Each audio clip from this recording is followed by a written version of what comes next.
Jurisprudence আমরা প্রথম থেকে আবার কোর্সটা শুরু করছি। আজকে বোঝার চেষ্টা করব যে জুরিসপ্রুডেন্স এই শব্দটার আক্ষরিক অর্থ কি এবং আমরা আসলে পুরো কোর্সে কি পড়তে যাচ্ছি। সম্ভবত জুরিসপ্রুডেন্স কোর্স, এই কোর্সটা বা সাবজেক্টটার সবচেয়ে জটিল ধারণাটাই হচ্ছে যে এই শব্দটার সংজ্ঞা। ভালো করে এই শব্দটার সংজ্ঞা না বোঝার কারণে মূলত আমরা জুরিসপ্রুডেন্সের প্রায়োগিক উপকারিতা কি এটা বুঝতে পারি না। একজন ছাত্র হিসেবে, একজন আইনজীবী হিসেবে বা ভবিষ্যতে যারা স্বপ্ন দেখছেন বিচারক হবেন, তাদের বিচারিক দায়িত্ব পালন করাকালে কিংবা বিশ্ববিদ্যালয়ের শিক্ষকও যদি আপনি হন, সেই ক্ষেত্রে জুরিসপ্রুডেন্স কি কাজে লাগে এটা সম্পর্কে অধিকাংশ শিক্ষার্থীর কোনো ধারণা নাই। অনেকেই এটাকে অবজ্ঞা করে যে এটার কোনো প্রায়োগিক উপকারিতা নাই, কোনো প্র্যাকটিক্যাল বেনিফিট নাই। আবার অনেকে এটা ভয় পায় যে এটা প্রচন্ড কঠিন, এটা আমার পক্ষে বোঝা সম্ভব না। এরকম একটা মেন্টালিটি অনেক মানুষের আছে। এবং তৃতীয় আরেকটা গোষ্ঠী আছে যারা মনে করে সেই একমাত্র দুর্ভাগা যে জুরিসপ্রুডেন্স জানে না, বাকি সব ছাত্র জুরিসপ্রুডেন্স সহজেই বুঝতে পারে। এই লজ্জার কারণে তারা জুরিসপ্রুডেন্স নিয়ে কারোর সাথে আলোচনাও করে না এবং এই সাবজেক্টটা বুঝার জন্য কারো কাছে সাহায্য নিতেও শরণাপন্ন হতে পারে না। এটা শুধু বাংলাদেশি ছাত্রদের জন্য না, সারা বিশ্ব জুড়েই মোটামুটি যত প্রসিদ্ধ বিশ্ববিদ্যালয় হোক না কেন, সেখানকার ছাত্রদেরও একই পরিস্থিতি। তো সেখান থেকে উত্তরণের জন্য আজকে আমরা কিছু প্রাথমিক কথাবার্তা বলবো, তারপরে হচ্ছে আমরা একেবারে একাডেমিক ডিসকাশনে প্রবেশ করব এবং দেন আপনাদের সাথে আমাদের ওয়ান টু ওয়ান বা গ্রুপ ডিসকাশনের মাধ্যমে আজকের ক্লাসের কিছু জিনিস আমরা অভিজ্ঞতা লাভ করবো আশা করা যায়। গতকালকে বাংলাদেশে একটা সেন্সেশনাল, অর্থাৎ খুব সাড়া জাগানিয়া একটা ঘটনা ঘটেছে। আপনারা দেখেছেন যে একজন বয়স্ক মহিলা দীর্ঘদিন থেকে তার বাসায় একা শুয়েছিলেন, অসুস্থ অবস্থায় পড়েছিলেন। তার তিনজন বা চারজন শিক্ষিত স্বনামে প্রতিষ্ঠিত সন্তান আছেন যারা বিভিন্ন জায়গায় বসবাস করেন, কিন্তু তার খবর না রাখার কারণে তিনি বেশ কয়েকদিন আগে মৃত্যুবরণ করে দীর্ঘদিন তার লাশটা বিগলিত অবস্থায় বাসায় পাওয়া গেছে। তো এই ঘটনাটা ঘটার পরে আজকে দেখবেন যে একটা আইনি আলোচনা বাংলাদেশে শুরু হয়েছে, বিশেষত সন্তানদের মধ্যে যিনি সরকারের উচ্চপদস্থ কর্মকর্তা হিসেবে বিভিন্ন পত্রপত্রিকার নাম এসেছে, তার ব্যাপারে তার ঊর্ধ্বতন কর্তৃপক্ষ বলছেন যে তার বিরুদ্ধে পিতামাতার ভরণ পোষণ আইন অনুযায়ী ব্যবস্থা নেওয়া হবে। তো দেখেন, পিতামাতার ভরণ পোষণ আইন 2013 সালে একটা আইন আছে যেখানে সন্তানদের জন্য প্রথমবারের মতো বাংলাদেশে একটা সিভিল এবং ক্রিমিনাল লায়াবিলিটি তৈরি করেছে যে পিতামাতা যদি কোনো সন্তানের উপর নির্ভরশীল হন, উপার্জন অক্ষম হন, তাহলে তাদেরকে নিজের উপার্জন থেকে কোনো অংশ প্রদান করা, তাদের দেখাশোনা করা, তাদের দেখভাল করা, এটা হচ্ছে সন্তানের দায়িত্ব। লিগ্যাল একটা অব্লিগেশন, আইনগত দায়িত্ব, আইনগত বাধ্যবাধকতা। তো সেই আইনগত বাধ্যবাধকতা যদি কেউ পালন করতে ব্যর্থ হয়, তার বিরুদ্ধে আদালতে ব্যবস্থা নেওয়া যাবে, তার বিরুদ্ধে আদালতে মামলা করা যাবে। 2003 সালের আগ পর্যন্ত সেটা ছিল, 13 সালের আগ পর্যন্ত সেটা ছিল না। তার আগে এটাকে জাস্ট সামাজিক এবং ধর্মীয় ভাবে বা নৈতিক শিক্ষার অংশ হিসেবে বিভিন্ন জায়গায় আলোচনা করা হতো। তো দেখেন, একজন আইনজীবী এই ঘটনাটার পরে বা আজকের যে সাম্প্রতিক যে ডেভেলপমেন্টটা হলো যে তার বিরুদ্ধে পিতামাতার ভরণ পোষণ আইনে যে ব্যবস্থা নেওয়া হবে, তখন একজন সাধারণ আইনজীবী বা আইনের ছাত্র কিংবা আইনের শিক্ষকের জিজ্ঞাসা থাকবে কেবল, ওকে ঠিক আছে, পিতামাতার ভরণ পোষণ আইনে কি লেখা আছে দেখে আসে, বা সেখানে তার শাস্তির মাত্রাটা কত উল্লেখ আছে, আচ্ছা ওই সন্তানের বিরুদ্ধে আদালত কি আদেশ দিতে পারে, অথবা ওই সন্তানের বিরুদ্ধে সরকার কোন আইন অনুযায়ী ব্যবস্থা নিতে পারে। এই প্রশ্নগুলোই তাদের মনের মধ্যে ঘুরপাক খাবে। অর্থাৎ তারা হচ্ছে আইন শেখার প্রাথমিক পর্যায়ে আছে, সারফেস লেভেলে।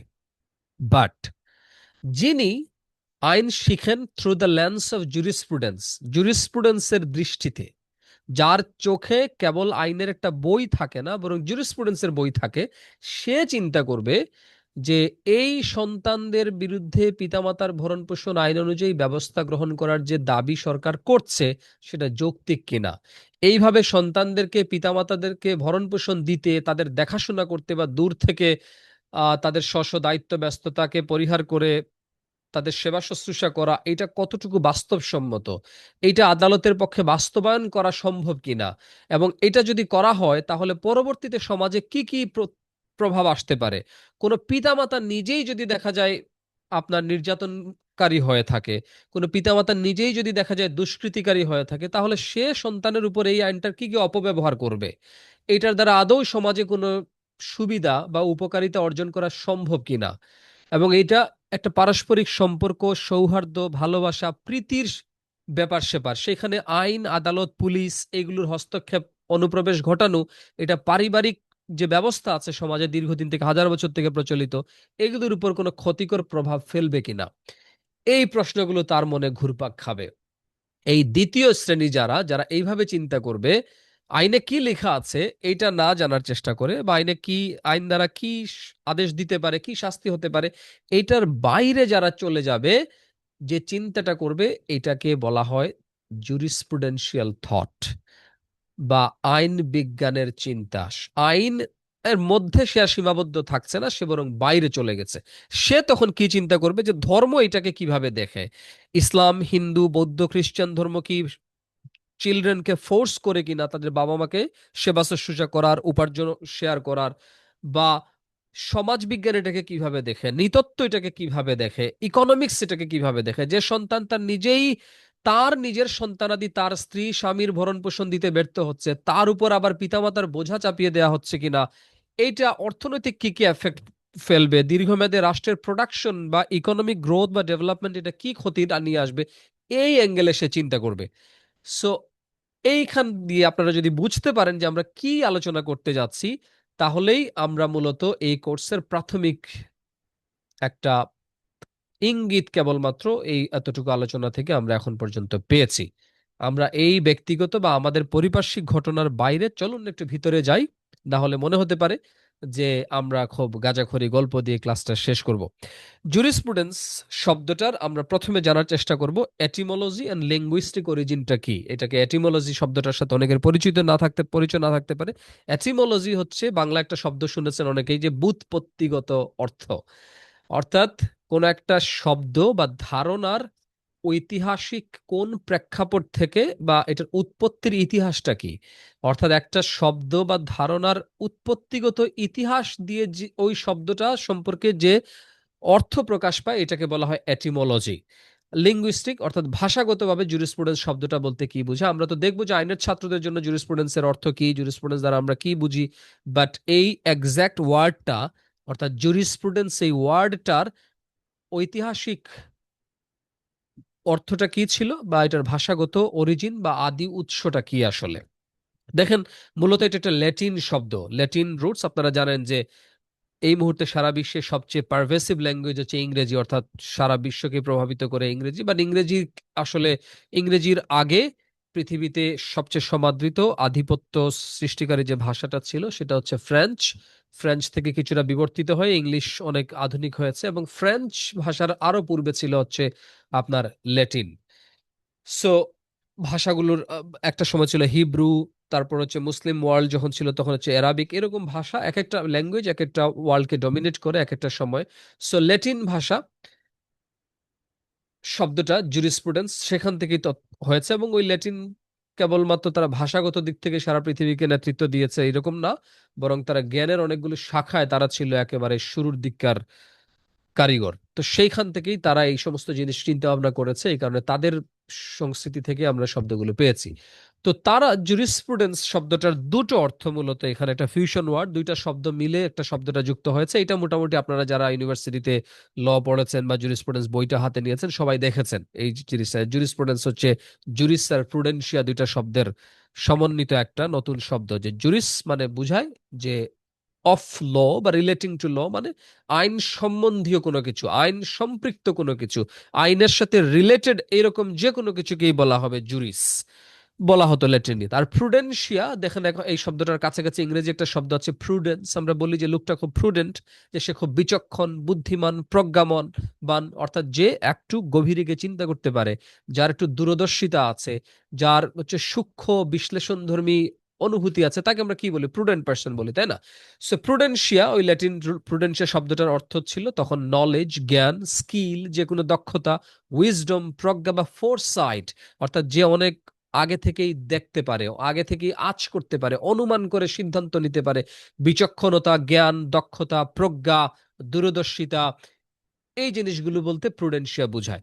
সো জুরিস আর প্রুডেন্সিয়া তাহলে আইন সম্বন্ধীয় দূরদর্শিতা, আইন সম্বন্ধীয় চিন্তা, আইন সম্বন্ধীয় দক্ষতা, আইন সম্বন্ধীয় প্রজ্ঞা, এই জিনিসটা বোঝানোর জন্য জুরিসপ্রুডেন্স বোঝানো হয়। তাহলে জুরিসপ্রুডেন্স কেবল আপনার বেসিক ইনফরমেশন অ্যাবাউট ল না, যে একজন চুরি করলে তার শাস্তি হচ্ছে 3 বছর, আইনে লেখা আছে আমাদের দণ্ডবিধি 1860 সালের 378 নম্বর ধারায়। এইটা একজন একটা সাধারণ তথ্য। এটা দেখবেন যে বাংলা সিনেমা দেখে সেও জানে। 302 ধারায় খুনের শাস্তি, মৃত্যুদণ্ডের কথা বলা আছে। এটা যে হচ্ছে 8-10 বছরের একটা শিশু বাংলা সিনেমা দেখেছে মান্নার বা জসিমের, সেও জানে যে বাংলাদেশে খুনের শাস্তি কত নাম্বার ধারায় আছে বা খুনের শাস্তির সর্বোচ্চ পরিমাণ কত। সো এটা হচ্ছে ইনফরমেশন অফ ল। একইভাবে আইনের ছাত্ররা বা যারা আইনজীবী বা বিচারক, তারাও মূলত ইনফরমেশন অফ ল গুলো মোটামুটি আমরা শিখি বিশ্ববিদ্যালয়ের সব কোর্সে। আপনি যখনই কোনো একটা সাবজেক্ট পড়ছেন, দণ্ডবিধি, চুক্তি আইন, নিবন্ধন আইন, অথবা ধরেন state acquisition and tenancy act, দেওয়ানি কার্যবিধি, ফৌজদারি কার্যবিধি, আপনি মূলত একটা ইনফরমেশন অফ ল শিখছেন। যে দেওয়ানি কার্যবিধিতে আছে মামলা করতে হবে প্লেন্ট বা আর্জির মাধ্যমে ধারা 26-এ, তাহলে আর্জি জিনিসটা কি সেটা আবার বর্ণনা করা আছে একটা শিডিউলে। সো বাকি যত সাবজেক্ট আপনি বিশ্ববিদ্যালয়ে বা আইন কলেজে পড়েন সবগুলি হচ্ছে ইনফরমেশন অ্যাবাউট দ্য ল। আর জুরিসপ্রুডেন্স হচ্ছে একটা সাবজেক্ট যেটা হচ্ছে আপনার আলটিমেট ডিসকাশন অফ ল বা অ্যাবাউট দ্য ল, যেটা আপনাকে নলেজ দেয়, জ্ঞান দেয়, স্কিল তৈরি করে, দক্ষতা তৈরি করে, উইজডম, প্রজ্ঞা দেয়, দূরদর্শিতা দেয়, বিচক্ষণতা দেয়। সো জুরিসপ্রুডেন্স বলতে এই জিনিসটা বলা হয় যে জুরিস আর প্রুডেন্স মানে knowledge of the law, wisdom of the law, foresight about the law. But এখানে আপনারা চিন্তা করবেন যে এই ডিফারেন্সটা অনেকে বুঝতে পারে না, যে আমি তো আইন শিখছি, তাহলে আবার আলাদা করে জুরিসপ্রুডেন্স পড়তে হয় কেন? আইনই তো একটা জ্ঞান। নো, আইনটা হচ্ছে তথ্য, ইনফরমেশন। এই ডিফারেন্সটা মাথায় রাখবেন, তাহলে দেখবেন জুরিসপ্রুডেন্সের আরো ডিটেলস আপনারা ভালো করে বুঝতে পারবেন। এখন এই জায়গা থেকে দেখেন, এই দুটো শব্দ যদি আপনি একসাথে কম্বাইন করেন, জুরিস এবং প্রুডেন্সিয়া, এটার এক্সাক্ট যে মিনিংটা দাঁড়ায় সেটা হচ্ছে knowledge of law, wisdom in legal matters. যে আইন সম্পর্কিত জ্ঞান, তথ্য না, আইন সংক্রান্ত বিষয়ে একজনের যে সাবজেক্টে প্রজ্ঞা পাওয়া যায়, যে সাবজেক্ট পড়লে হচ্ছে প্রজ্ঞা বা বিচক্ষণতা, দূরদর্শিতা, সূক্ষ্ম চিন্তা, বিশ্লেষণধর্মী ক্ষমতা তৈরি হয়, সেই সাবজেক্টটা হচ্ছে জুরিসপ্রুডেন্স। সো এই কারণে এই ডেফিনেশন থেকে আপনারা এখনই সব ডিটেলস বুঝে যাবেন না, বাট আস্তে আস্তে আমরা মূলত প্রবেশ করার চেষ্টা করছি, এবং আমরা দেখব যে বিশ্ববিখ্যাত যে তাত্ত্বিক যারা আছেন তারা জুরিসপ্রুডেন্স সম্পর্কে আসলে কি বলেন, কি বলেছেন, সেই সংজ্ঞাগুলো তারা কি বুঝিয়েছেন, এবং দেন আমরা নিজেদের মতো করে একটা সংজ্ঞাও তৈরি করার চেষ্টা করব ইনশাল্লাহ।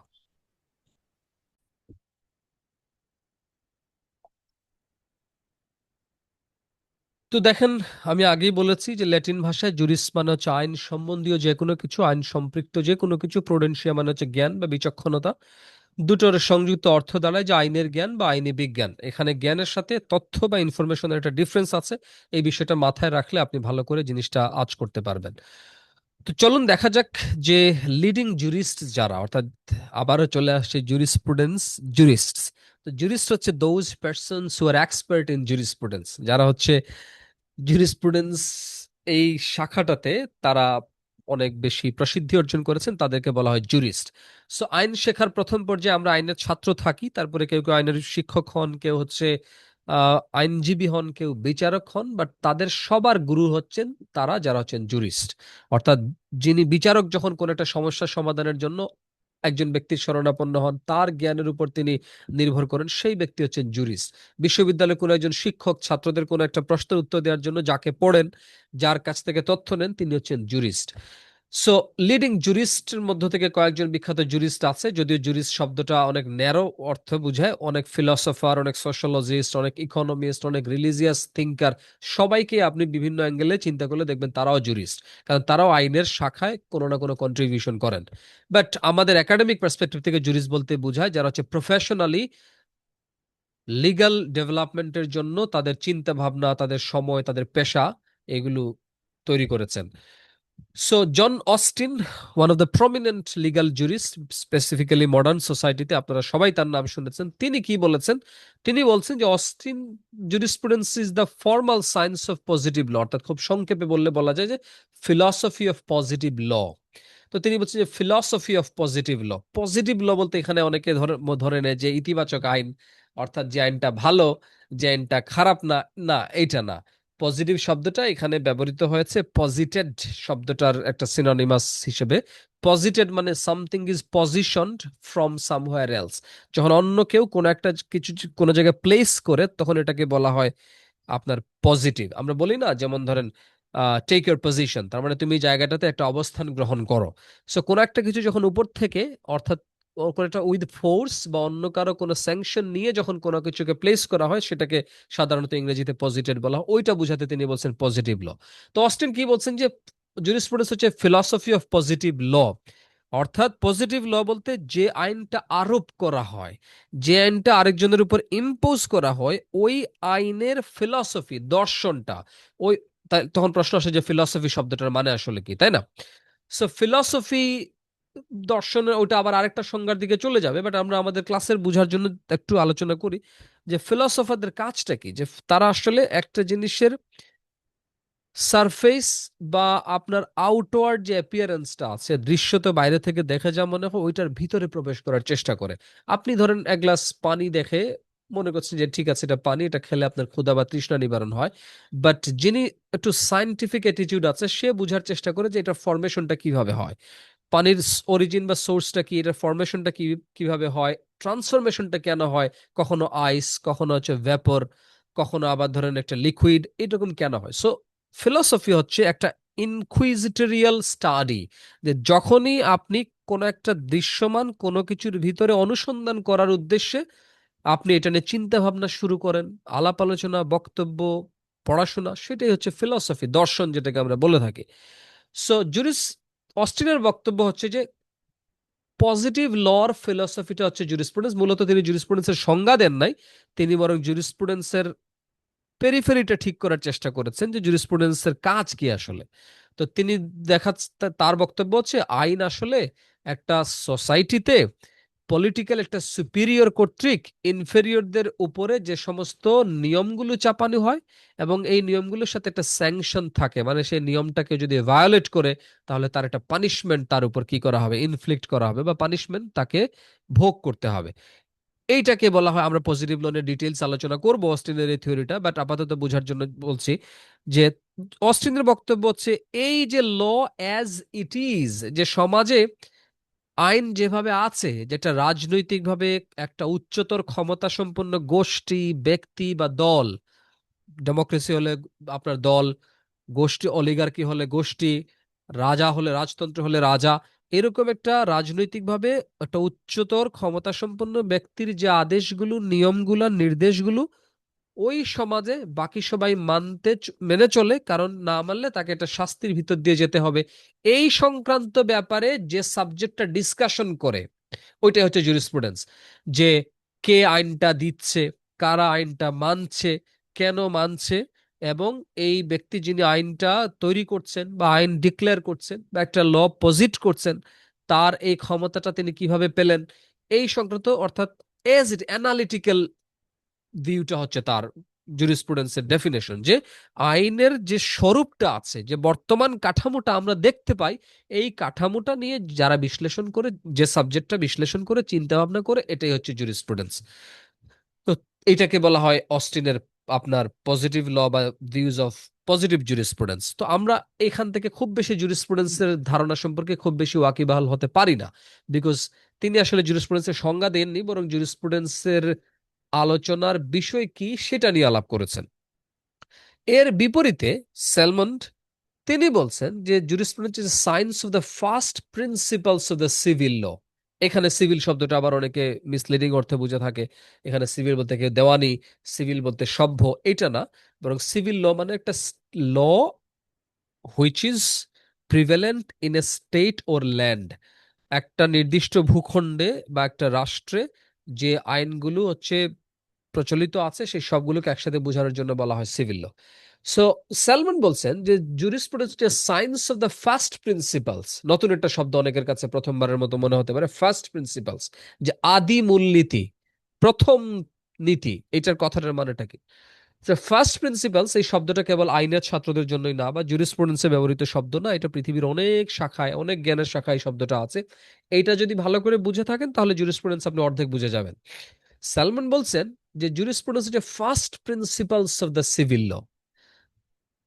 যে একটা দেশের আইনের আদি নীতি সংক্রান্ত পড়াশোনা বা বিজ্ঞান যেটা, সেটা হচ্ছে জুরিসপ্রুডেন্স। এখন তিনি আদি নীতি বলতে কি বুঝাচ্ছেন, মূল তথ্য কথা বা উৎস নীতি যেগুলো, এইটা দিয়ে তিনি আসলে কি বুঝাচ্ছেন, তো সেটা বোঝার জন্য চলুন ফার্স্ট প্রিন্সিপাল শব্দের সাথে একটু আলাপ করি। ধরেন আপনি ইসলামিক রিলিজনে বিশ্বাস করেন বা হিন্দু ধর্মে বিশ্বাস করেন, তাহলে আপনাকে আপনার একজন মুসলিম পণ্ডিত বা হিন্দু পুরোহিত এসে বললেন যে এই এই প্রাণী বা পশুগুলো খাওয়া আপনার জন্য নিষিদ্ধ। তাহলে তিনি এটা একটা একটা রুল আপনাকে বললো, তাই না, একটা নিয়ম, যে তুমি মুসলিমদের জন্য ধরেন শুকরের মাংস খাওয়া যাবে না, হিন্দু ধর্মের জন্য হচ্ছে ধরেন আপনার গরুর মাংস খাওয়া যাবে না। সো তিনি একটা নিয়ম বললেন আপনি। এটা একটা, ইন এ সেন্স এটা একটা প্রিন্সিপাল। আবার ধরেন একটা রুল বলতে পারেন, একটা ডিরেকশন বলতে পারেন, একটা একটা ল বলতে পারেন। তখন আপনি, যিনি খুব অবিডিয়েন্ট, তিনি সাথে সাথে এটা মেনে নিলেন। বাট যিনি অবিডিয়েন্ট না, সে বলবে যে কেন গরুর মাংস কেন খাবো না, অথবা শুকরের মাংস কেন খাবো না। তখন সে আপনাকে একটা জাস্টিফিকেশন দেওয়ার চেষ্টা করে, তাই না? সো যে এইটা শরীরের জন্য এই ক্ষতিকর, যদি সে সাইন্টিফিক্যালি বলতে বুঝাতে চায়, অথবা সে যদি রিলিজিয়াস পার্সপেক্টিভ থেকে বলে, তাহলে সে বলবে যেটা আমাদের ধর্মে নিষেধ করা আছে। তখন আপনি প্রশ্ন করলেন যে ধর্মে নিষেধ করা আছে, তো আমি ধর্মটা মানবো কেন? ঠিক আছে, তোমার এই ধর্মের নিষেধ আমি মানবো কেন? সে তখন বলবে যে আপনাকে ধর্মের এই নিষেধটা মানতে হবে, কারণ আপনাকে পৃথিবীতে একজন স্রষ্টা পাঠিয়েছেন বা ঈশ্বর তৈরি করেছেন, এবং তার অনুগত হয়ে আমাদেরকে চলতে হয়, না চললে অনেক বিপদ এই সে। এইভাবে দেখবেন একটা রুল বা নিয়ম যখনই আপনি কাউকে বলছেন, এইটার পেছনে আরেকটা রুল বা নিয়মের অবতারণা করতে হয়, না হলে ওই জিনিসটা একজন মানে না, অথবা এটা সত্যতা স্বীকার করতে চায় না।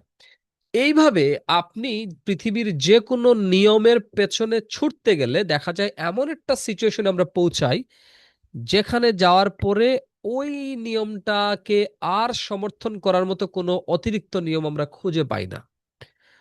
তখন আমরা বলি যে এটাই সত্য, এটাই স্বতঃসিদ্ধ। যেমন আমরা বলি, তাই না, যে মানুষকে আল্লাহ পাঠিয়েছেন, সৃষ্টি করেছেন, এই কারণে আপনাকে ধর্মের আচার অনুষ্ঠান মেনে চলতে হবে। তখন যখন আপনি ফার্দার প্রশ্ন করা শুরু করলেন যে মানুষকে পাঠিয়েছেন, সৃষ্টি করেছেন, এটার যৌক্তিকতা কি, এটার লজিক্যাল ইয়েটা কোথায়, বা কিভাবে বুঝলেন, এইভাবে যেতে যেতে আপনি একটা পর্যায়ে যাবেন যখন দেখবেন যে আর আর আসলে ফার্দার কোনো জাস্টিফিকেশন দেওয়া যায় না। সো যেমন ধরেন চুরির ক্ষেত্রে আসেন, আরো সহজ উদাহরণ দিই। যা কেউ একজন চুরি করেছে, আপনি বললেন যে সে চুরি করেছে, সুতরাং তার শাস্তি পেতে হবে। আরেকজন প্রশ্ন করলো কেন শাস্তি পাবে, সে ক্ষুধার্ত লোক, তাকে আপনি কেন শাস্তি দিবেন, সে খাবারের অভাবে আপনার চুরি করেছে। তখন আপনি বলবেন যে না, ক্ষুধার্ত হোক আর খাবারের অভাব যাই হোক না কেন, অন্যের সম্পত্তি আরেকজনের অনুমতি ছাড়া অথবা কোনো বিনিময় ছাড়া আপনি এভাবে জোর করে নিতে পারেন না, গোপনে নিতে পারেন না। এই যে ফার্দার তখন আপনি প্রশ্ন করলেন যে কেন অন্যের সম্পত্তি গোপনে, তার কোনো বিনিময় ছাড়া আমি নিতে পারবো না। তখন আপনি কি বলবেন যে এটা নিলে এটা খারাপ, এটা হচ্ছে নিন্দনীয় কাজ। তখন আপনি প্রশ্ন করলেন যে এটা নিন্দনীয় কাজ কেন হলো, এটা কিসের দৃষ্টিতে নিন্দনীয়, কোন প্রেক্ষাপটে আপনি এটাকে নিন্দনীয় বলছেন? যে খাবারের অভাবে মারা যাচ্ছে, সে কি মারা যাবে, কেউ তার ব্যাপারে কোনো ধরনের দেখাশোনা করবে না, সেটা কি বেশি নিন্দনীয় না? এইভাবে একটা প্রশ্ন বা আর্গুমেন্টে যেতে যেতে এমন একটা পর্যায়ে যাবেন, দেখবেন ওই নিয়মটাকে আপনি আর সমর্থন করতে পারছেন, সাপোর্ট করতে পারছেন, ফার্দার কোনো নিয়ম পাচ্ছেন না। ওই নিয়মগুলোকে বলা হয় ফার্স্ট প্রিন্সিপাল। অর্থাৎ যে প্রিন্সিপালটা স্বয়ং সৃষ্ট, যে প্রিন্সিপালটা স্বরূপে উদ্ভাসিত, যে প্রিন্সিপালটা হচ্ছে স্বতঃসিদ্ধ, নিজেই নিজের সপক্ষে যথেষ্ট, নিজের যথার্থতা যৌক্তিকতা প্রমাণ করার জন্য।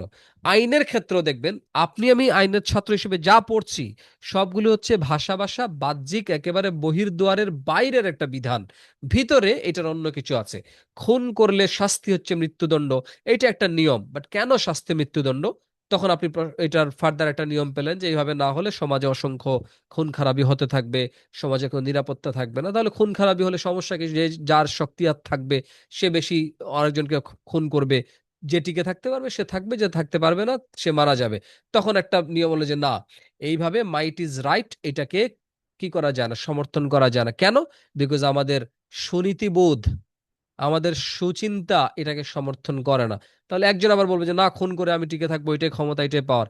সো দেখেন, এমন একটা পর্যায়ে যেটাকে আর আর্গুমেন্ট বা লজিক্যালি প্রুফ করা যায় না, কিছু প্রিন্সিপাল সমাজে আছে, যেমন খুন খারাপ, চুরি এটা অবৈধ কাজ।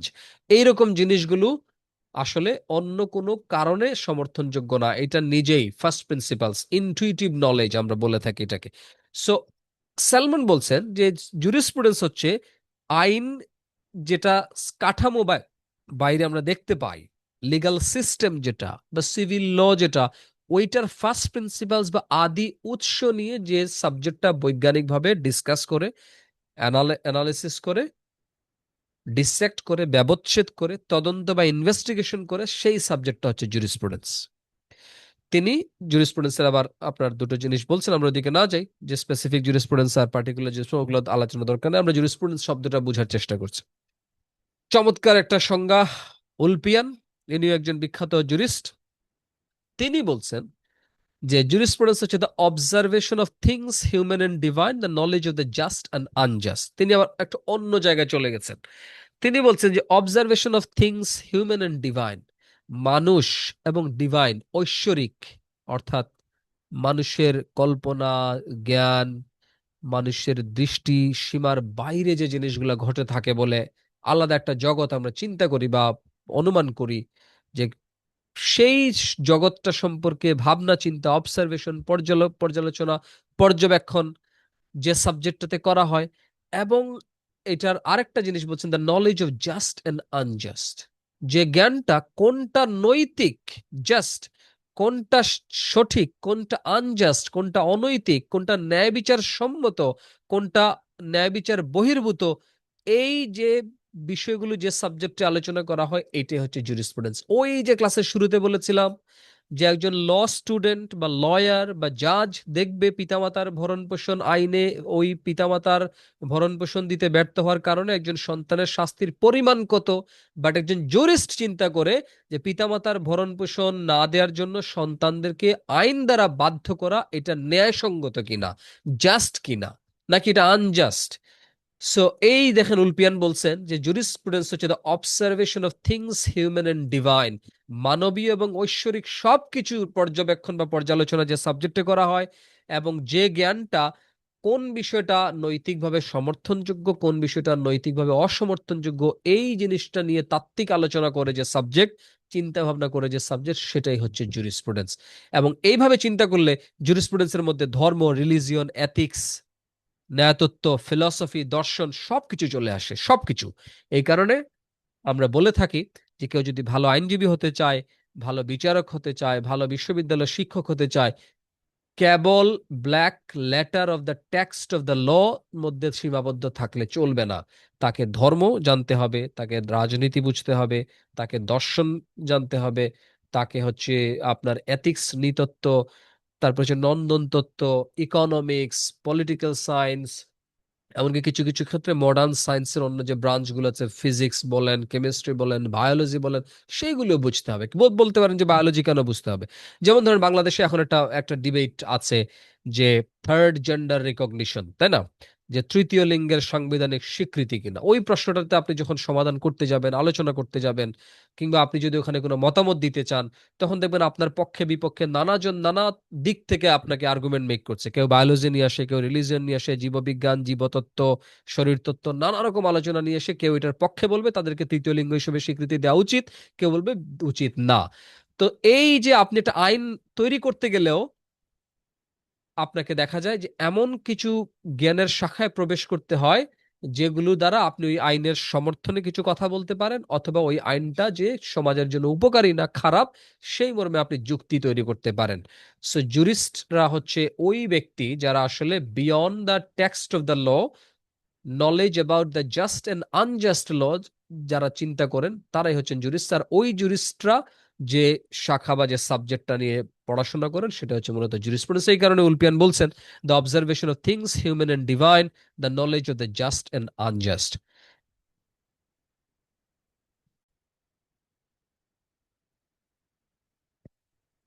একেবারে আধুনিক কালের একটা সংজ্ঞা বোঝার মাধ্যমে আমরা জুরিসপ্রুডেন্সের লিডিং জুরিস্টদের দৃষ্টিতে জুরিসপ্রুডেন্সের সংজ্ঞাটা আলোচনা শেষ করব।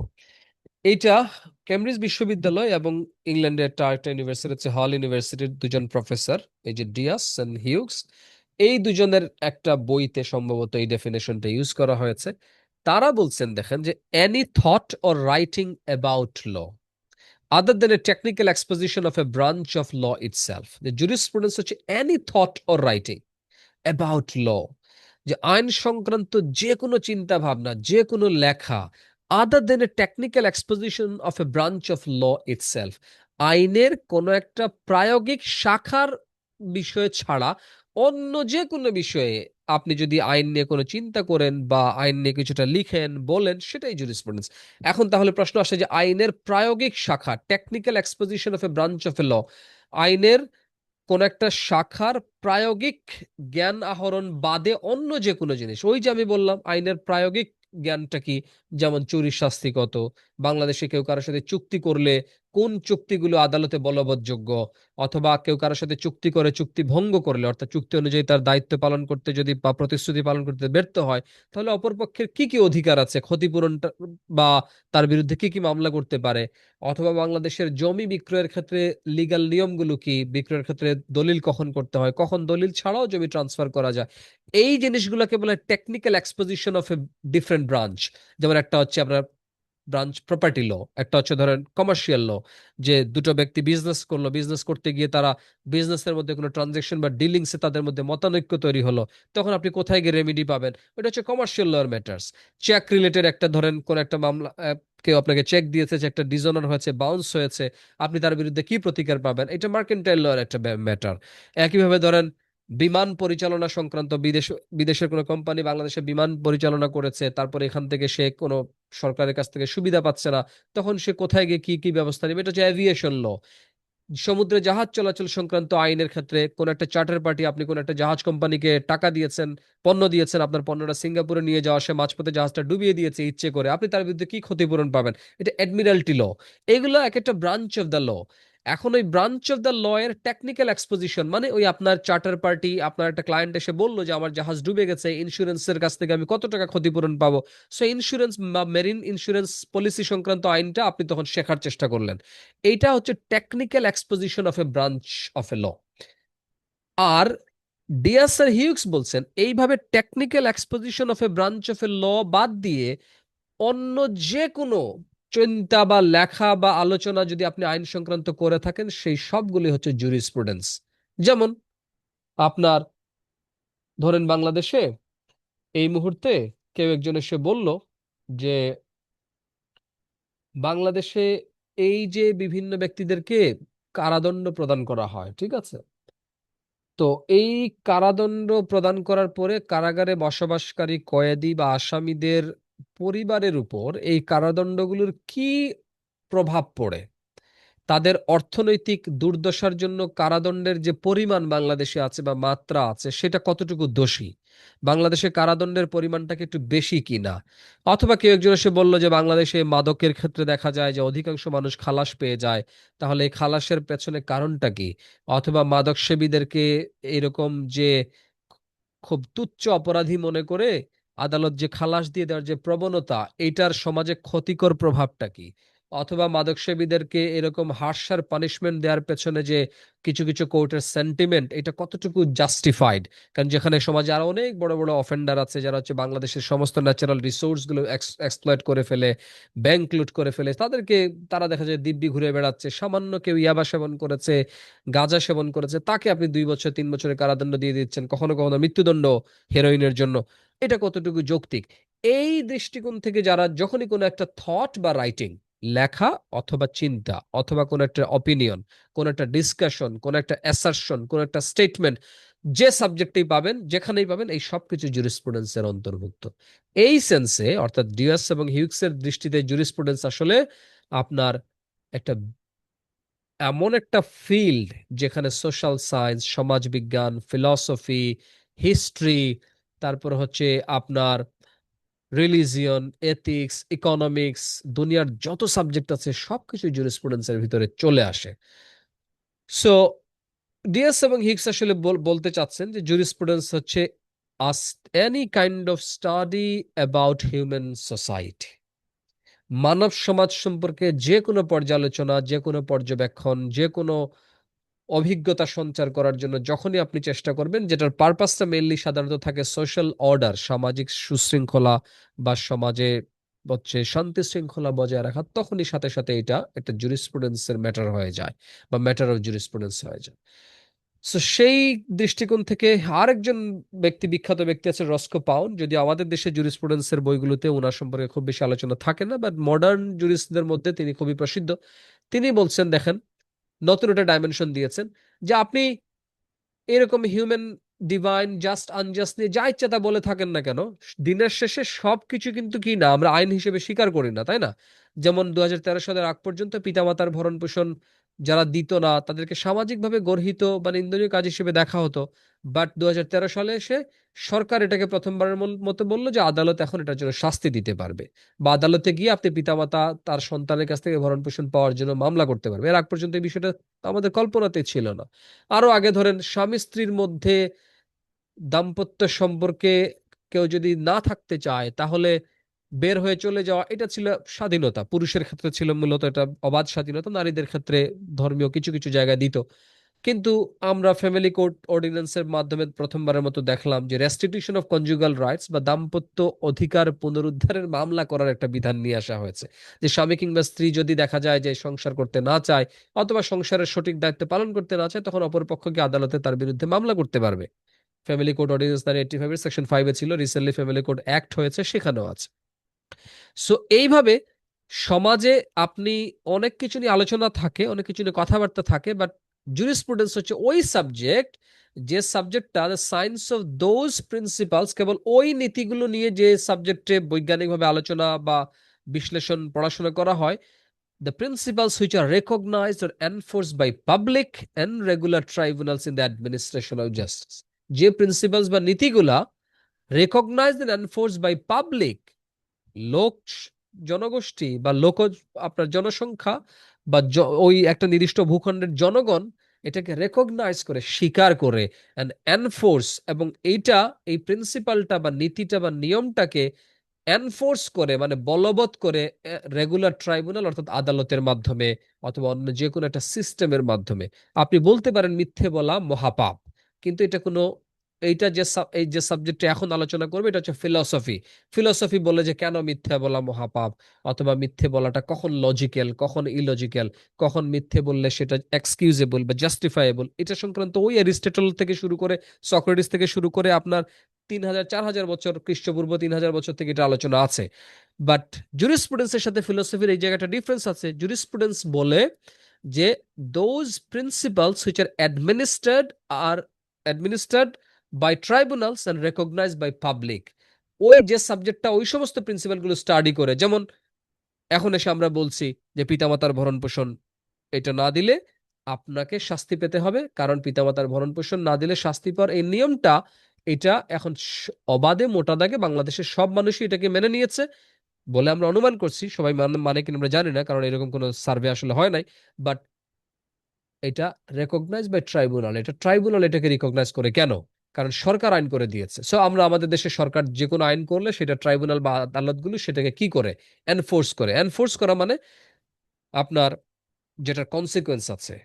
একটা প্রিন্সিপাল এনফোর্সেবল বাই কোর্ট মানে হচ্ছে যে প্রিন্সিপালটা কেউ যদি ভায়োলেট করে, লঙ্ঘন করে, ব্রিচ করে, তখন আপনি আদালতে গিয়ে তার বিরুদ্ধে একটা প্রতিকার চাইতে পারেন, হয় তার শাস্তি অথবা তার কাছ থেকে কোনো ক্ষতিপূরণ অথবা অন্য কোনো কম্পেনসেশন সরকারের কাছ থেকে বা অন্য যে কোনো প্রতিষ্ঠানে, সেটাকে বলা হয় আপনার এনফোর্সেবল প্রিন্সিপালস। সো রস্কো পাউন্ড বলছেন যে জুরিসপ্রুডেন্স আসলে এই সায়েন্স অফ পজিটিভ ল কেবলমাত্র রাজা কিংবা পার্লামেন্ট কিংবা দল যে আইনগুলো দিচ্ছে সেটা সংক্রান্ত পড়াশোনা না, কিংবা স্যালমন যেটা বলছেন যে science of first principles of civil law, যে দেশে প্রচলিত একটা সমাজে বা দেশে বা ভূখণ্ডে প্রচলিত আইনগুলোর আদি উৎস সংক্রান্ত ব্যাপারে বা ফার্স্ট প্রিন্সিপাল সংক্রান্ত ব্যাপারে পড়াশোনা, এটা না। তিনি এসে বলছেন যে জুরিসপ্রুডেন্স হচ্ছে এমন একটা স্টাডি যেটার কাজ হচ্ছে ওই সমস্ত প্রিন্সিপালস গুলো নিয়ে আলাপ আলোচনা ঘাটাঘাটি করা, যে সমস্ত প্রিন্সিপালস গুলা জনগণ কর্তৃক স্বীকৃত এবং ওই দেশের রেগুলার ট্রাইব্যুনাল অর্থাৎ সাধারণ আদালত কর্তৃক সেগুলো বলবৎকৃত বা সেগুলো এনফোর্সড হয়ে থাকে for the administration of the justice, ন্যায় বিচার নিশ্চিত করার জন্য। তাহলে জুরিসপ্রুডেন্সের তাহলে এখন আমরা আরেকটা ডেফিনেশন পেলাম। জুরিসপ্রুডেন্স হচ্ছে যে একটা দেশে ন্যায় বিচার নিশ্চিত করার জন্য ওই দেশের জনগণ কর্তৃক মোটা দাগে অ্যাট লার্জ যে সমস্ত নিয়ম কানুন বা বিধিবিধানগুলো স্বীকৃত এবং ওই দেশের সাধারণ আদালতে যেগুলো বলবৎকৃত সেই সংক্রান্ত বিধিবিধান বা নিয়ম কানুনগুলো সংক্রান্ত স্টাডি যে সাবজেক্টে করা হয় সেটা হচ্ছে জুরিসপ্রুডেন্স। সো ওই প্রশ্নের সূত্রপাত থেকেই এটা আলোচনাটা করা যেত। আবার আমাদের নিজেদেরই পরিকল্পনা ছিল যে দেখেন, হোয়াই ডিফারেন্ট ডেফিনেশন, যে জুরিসপ্রুডেন্সের আলাদা আলাদা কেন পৃথক পৃথক ভিন্ন ভিন্ন এক একটা সংজ্ঞা আসলে আমরা পাচ্ছি। কেউ বলছেন যে অস্টিন বা অ্যানালিটিক্যাল যে স্কুলটা, যে ল যেটা আছে কেবল সেটা নিয়ে আপনি আলোচনা করবেন, যে এটা কে দিয়েছে, এটা কারা মানতে বাধ্য, কাদের জন্য এই আইনটা প্রয়োগ। কেউ বলছেন যে এটা হচ্ছে ফার্স্ট প্রিন্সিপাল, আদি উৎসে যে সমস্ত নীতিগুলো আছে সেগুলো নিয়ে আলাপ আলোচনা করে যে সাবজেক্ট। কেউ বলছেন এটা সোশ্যোলজিক্যাল স্টাডি অ্যাবাউট দ্য ল, যে একটা আইনের সমাজে প্রয়োগ করলে কি ক্ষতি হয়, কি উপকারিতা হয়, এই সংক্রান্ত পড়াশোনাটা হচ্ছে জুরিসপ্রুডেন্স। তো এরকম ভিন্ন ভিন্ন ডেফিনেশন কেন? কারণ ডিফারেন্ট জুরিস্টরা আসলে ডিফারেন্ট থট বিলং করে তাদের। তারা এক একজন এক এক দিক থেকে চিন্তা করেন, এক একজনের পার্সপেক্টিভ আলাদা। কেউ হচ্ছে আইনের স্ট্রিক্ট প্রয়োগের ব্যাপারে পক্ষপাতিত্বপূর্ণ দৃষ্টিভঙ্গি, কেউ হচ্ছেন আইনের উপকারিতা বা প্রায়োগিক সুবিধার দিক থেকে চিন্তা করে আইনকে মানতে, মানে আইনকে দেখতে অভ্যস্ত। যদি দেখা যায় একটা আইন আসলে সমাজের অধিকাংশ মানুষের ক্ষতি করে ফেলছে, সেটাকে তারা আইন হিসেবে রিকগনাইজ করতে রাজি না। সো এইভাবে আইন সংক্রান্ত ব্যাপারে যেহেতু ডিফারেন্ট ডিফারেন্ট থট আছে, যেমন আমরা কিছু পরে জানবো, analytical thought, historical thought, sociological thought, natural law theories, এই কারণে জুরিসপ্রুডেন্সের ডেফিনেশনটাও আলাদা। ঠিক আছে, যে যেভাবে লকে দেখে সে সেভাবেই জুরিসপ্রুডেন্সকে ডিফাইন করার চেষ্টা করে। সো এই ডাইভার্সিটিটা মূলত আসলে এই সাবজেক্টের রিচনেস অর্থাৎ গভীরতা, এইটার যে ধনাঢ্য বিষয় ওইটার সাথে সম্পৃক্ত। এই ডেফিনেশন অনেক ডাইভার্স, ভিন্ন ভিন্ন সংজ্ঞা, এই কারণে ভীত সন্ত্রস্ত হওয়া যাবে না। বরং এই সাবজেক্টটা যে অনেক বেশি আনন্দদায়ী, এই সাবজেক্টের পেছনে আমাদের যার একটু মনোযোগ দেওয়া দরকার, বা এই সাবজেক্টটা যদি আমরা টাইম ইনভেস্ট করি একটা নির্দিষ্ট সময় পরে, যে আমরা আসলে সত্যি সত্যি অনেক বেশি কিছু অর্জন করতে পারবো, এইটা এখান থেকে আমাদেরকে বুঝতে হবে। যে ডাইভার্সিটি দ্বারা আমরা টেরিফাইড হব না, এই ডাইভার্সিটি দ্বারা বা এই ডিফারেন্স দ্বারা, কন্ট্রাডিকশন গুলো দ্বারা আমাদেরকে আরো বেশি কি হতে হবে, এক্সাইটেড হতে হবে। এই পার্টটা আমরা আলোচনা না করি, ইজ জুরিসপ্রুডেন্স সায়েন্স, স্লাইডটা দিয়ে দিব, আপনারা দেখে নিতে পারেন। কেউ কেউ বলছেন জুরিসপ্রুডেন্স সায়েন্স, কেউ বলছেন জুরিসপ্রুডেন্স সায়েন্স না। তখন ফার্দার একটা প্রশ্ন আসে যে সায়েন্স কি জিনিস। সো একটা গভীর আলোচনায় চলে যায়, ওদিকে আমরা না যাই। জুরিসপ্রুডেন্স পড়ার মাধ্যমে আমরা কিছু মেজর স্কুলের সাথে পরিচিত হই, যে স্কুলগুলো আমরা বুঝতে পারি না, এই কারণে দেখা যায় শুরুতেই আমরা জুরিসপ্রুডেন্সের ব্যাপারে আগ্রহ হারিয়ে ফেলি। যেমন প্রথম যেটা অ্যানালিটিক্যাল স্কুল, এই যে কিছু বিখ্যাত থিঙ্কার আছেন, অস্টিন হার্ট, ক্যালসন, এদের নাম আমরা জানবো, এরা কে কি বলেছেন এগুলো পরে ডিটেলস জানবো। এই অ্যানালিটিক্যাল স্কুলের কাজটা হচ্ছে যে একটা দেশে ওই যে পজিটিভ ল যেটা, যে একটা দেশে যে আইনটা বিদ্যমান আছে সেই আইনের কাঠামোটা নিয়ে মধ্যেই তারা সীমাবদ্ধ থাকতে চায়, ওই আইনটা নিয়ে কেবল আলোচনা করে এর বাইরে ওই আইনের উপকারিতা কি অপকারিতা কি, আইনটার নৈতিকতা দ্বারা সমর্থনযোগ্য কিনা, ধর্ম এটাকে সমর্থন করে কিনা, এই সমস্ত আলোচনা তারা যেতে চান না। ওই স্কুলটাকে খুব ছোট একটা স্কুল, ন্যারো স্কুল, তারা কেবল আইনের ভাষা ভাষা জিনিসের মধ্যেই তারা নিজেরা বিচরণ করেন। এই আইনটাকে বলা হয় এই স্কুলটাকে বলা হয় অ্যানালিটিক্যাল স্কুল। বাট এই স্কুলগুলো নিয়ে আমরা ডিফারেন্ট ক্লাস রাখার চেষ্টা করব, আজকে জাস্ট একটু হিন্টস দিচ্ছি। হিস্টোরিক্যাল স্কুল, দুইজন বিখ্যাত থিঙ্কার, সেভাইনে বা মাইনে, যারা মূলত ঐতিহাসিকভাবে যে আইনি ব্যবস্থাটা, যেমন দেখেন আমাদের দেশে এখন যে লিগ্যাল সিস্টেমটা আছে, লিগ্যাল স্ট্রাকচারটা আছে, আমাদের সংবিধানের আর্টিকেলে বলা আছে যে বাংলাদেশে আইন প্রণয়ন করতে পারবে রাজ জাতীয় সংসদ। তো জাতীয় সংসদকে আইন প্রণয়নের ক্ষমতা দিয়েছে সংবিধানকে। এই সংবিধান জাতীয় সংসদকে যে আইন প্রণয়নের ক্ষমতা দিল, এই সংবিধানের বৈধতা আবার তৈরি হয়েছে আমাদের মুক্তিযুদ্ধতে, লিবারেশন ওয়ারে। সো লিবারেশন ওয়ারের লেজিটিমেসিটা আবার একটা আইন আছে আলাদা, একটা ডেক্লারেশন, প্রক্লামেশন অফ ইন্ডিপেন্ডেন্স 1971 বা 1971 সালের স্বাধীনতা ঘোষণাপত্র, সেইটা। সো দেখেন এতটুকুর পরে আপনি আর কিছুই জানেন না। বাট আমাদের আইন লিগ্যাল সিস্টেম কি এখানেই শেষ? না, এর আগে ছিল আমাদের ব্রিটিশ পিরিয়ড। তখন আমাদের দেশে এখন এই যে আমরা যে বড় বড় আইনগুলো আছে, code of civil procedure, code of criminal procedure, penal code, evidence, easement act, সবগুলো হচ্ছে ব্রিটিশ পিরিয়ডে। তো ব্রিটিশ গভর্নমেন্ট তখন তৈরি করেছে। তো তখন আপনি ফার্দার প্রশ্ন করতে পারেন যে তাহলে ব্রিটিশ গভর্নমেন্ট এটা আইন করেছে, আমি কেন মানবো? বাংলাদেশ সরকার সেগুলোকে রেটিফাই করেছে বা অ্যাকসেপ্ট করেছে, বলছে এগুলো 1971 সালের আগে এই ভূখণ্ডে যে সমস্ত আইনগুলো ছিল, সেই আইনগুলো প্রয়োজনীয় পরিমার্জন বা পরিবর্তন সাপেক্ষে এখানে কার্যকর বা বলবৎ থাকবে বলে ধরে নেওয়া হবে। সো এইভাবে দেখেন আইন একটা হিস্টোরিক্যাল জার্নি। আবার ব্রিটিশদেরও আগে এখানে ছিল মুঘলরা, মুঘলদের পূর্বে ছিল ধরেন বারো ভূইয়ারা, তারপরে হচ্ছে যখন এই যে সেন যুগ, সামন্ত যুগ, এইভাবে ঐতিহাসিক অনেক ধারাবাহিকতার মাধ্যমে আমরা একটা লিগ্যাল সিস্টেম পাই। এবং 300 400 500 বছর আগে প্রচলিত একটা নিয়মকে এখনো দেখা যায় অনেক আদালত রেকগনাইজ করছে, ওইটার ভিত্তিতে কারো শাস্তি হচ্ছে, ওইটার ভিত্তিতে আপনি কি আদালতে কোনো রাইট ক্লেম করছেন, কারো বিরুদ্ধে কোনো রেমেডি চাইছেন। So it's a very complex একটা লিগ্যাল সিস্টেমের মধ্যে আমরা আছি। সো হিস্টোরিক্যাল স্কুলে যারা বিশ্বাস করেন তারা বলেন যে জুরিসপ্রুডেন্স হচ্ছে historical study about the law, how it evolves from societies history, যে একটা সমাজের ঐতিহাসিক যে বিবর্তনটা, একটা সমাজের ধারাবাহিক যে আপনার বিকাশ, ওই বিকাশের মাধ্যমে আইনে যে পরিবর্তন, পরিমার্জন, সংযোজন, বিয়োজন, যেগুলো যখন যা ঘটেছে, এটা সংক্রান্ত পড়াশোনাটা করাই হচ্ছে জুরিসপ্রুডেন্সের কাজ। কারণ তখন আমরা দেখতে পাই যে 200 বছর আগের একটা আইন কেন টিকে গেছে, অনেক নতুন আইন কেন বাতিল হয়ে গেছে, যেমন কিছুদিন আগে ডিজিটাল সিকিউরিটি একটা আইন ছিল, বাতিল করেছে। সো এই এটা তারা হিস্টোরিক্যাল পার্সপেক্টিভ থেকে আইনকে অ্যানালিসিস করার চেষ্টা করেন, বা আইনের উপকারিতা অপকারিতা যথার্থতা যৌক্তিকতা এগুলোকে দেখার চেষ্টা করেন। একইভাবে সোশ্যোলজিক্যাল স্কুল, রস্কো পাউন্ড যার নাম বললাম, আরো দু একজন আছেন, ডুগিট এবং এলিক, তারা মূলত আইনকে বুঝার চেষ্টা করেন সোসাইটির সাথে এটার সম্পর্ক দ্বারা, যে আইন কিভাবে সোসাইটাল নিড গুলাকে ফুলফিল করে, সমাজের কনফ্লিক্ট গুলোকে আইন কিভাবে রিজলভ করে। তাদের একটাই অ্যাঙ্গেল, যে আইনের মূল পারপাসটা হচ্ছে to minimising the conflicts prevalent in the society and enhancing or maximising the benefits of the people, যে সমাজের অধিকাংশ মানুষের উপকারিতা নিশ্চিত করা, মানুষের মধ্যে যে দ্বন্দ্বগুলো আছে, কারণ সমাজ মাত্রই মানুষের স্বার্থের সংঘাত থাকে, প্রত্যেকেই ক্ষমতায় যেতে চায়, প্রত্যেকে অর্থনৈতিকভাবে স্বাবলম্বী হতে চায়, প্রত্যেকেই হচ্ছে ভালো চাকরি চায়, প্রত্যেকেই হচ্ছে উন্নত বাসস্থান চায়। সো এই প্রত্যেকের চাওয়াগুলো প্রত্যেকের বিরুদ্ধে কাজ করে। এখন এইটার মধ্যে একটা ভারসাম্য, একটা হারমোনি সৃষ্টি করে কিভাবে আইন, ওই পার্সপেক্টিভ থেকে তারা বললেন যে এইটাই জুরিসপ্রুডেন্সের পড়াশোনা করার বিষয়, যে how the society is actually protected by law and how the law fulfils the needs and demands of the society. এই স্কুল থেকে যারা চিন্তা করেন, অর্থাৎ এই অ্যাঙ্গেলে, এই দৃষ্টিভঙ্গিতে, তাদেরকে বলা হয় সোশ্যোলজিক্যাল স্কুল। ঠিক আছে। আর ন্যাচারাল ল স্কুল, আমার সবচেয়ে ফেভারিট স্কুল যেটা, সেটা হচ্ছে ন্যাচারাল ল স্কুল। এখানে অ্যারিস্টটল, অ্যাকুইনাস, ফিনিস, তিনজন ব্যক্তি আছেন। তারা মূলত জুরিসপ্রুডেন্সকে দেখে থাকেন যে এক্সপ্লোরেশন অফ ইউনিভার্সাল মোরাল ল, যে বৈশ্বিকভাবে নৈতিকতা সম্পন্ন যে আইনগুলা কি, কোন আইনগুলা পৃথিবীর সব মানুষের জন্য সমানভাবে কার্যকর হওয়া উচিত, কোন আইনগুলা ইউনিভার্সালি আপনার বেনিফিশিয়াল, ইউনিভার্সালি অ্যাকসেপ্টেবল। যেমন ধরেন আমেরিকার এক এক স্টেটে গাঁজা নিষিদ্ধ, কোন কোন স্টেটে গাঁজা হচ্ছে আবার বৈধ। বাংলাদেশে ধরেন পর্নোগ্রাফি নিষিদ্ধ, পৃথিবীর অনেক দেশে পর্নোগ্রাফি হচ্ছে আবার বৈধ। পৃথিবীর অনেক দেশে মাদক বা লিখর আপনার পারমিটেড, অনেক দেশে আবার হচ্ছে এগুলোকে ইলিগাল। এক এক দেশের সিটিজেনশিপের এইজ, অর্থাৎ অ্যাডাল্ট ফ্র্যাঞ্চাইজি এক এক রকম। আমাদের দেশে 18, কোনো দেশে 21, কোনো দেশে 16, কোনো কোনো দেশে হচ্ছে নারীর কোনো ভোটাধিকারই ছিল না। এই কিছুদিন আগে, কয়েক কয়েক দশক আগেও আমেরিকার নারীর ভোটাধিকারই ছিল না।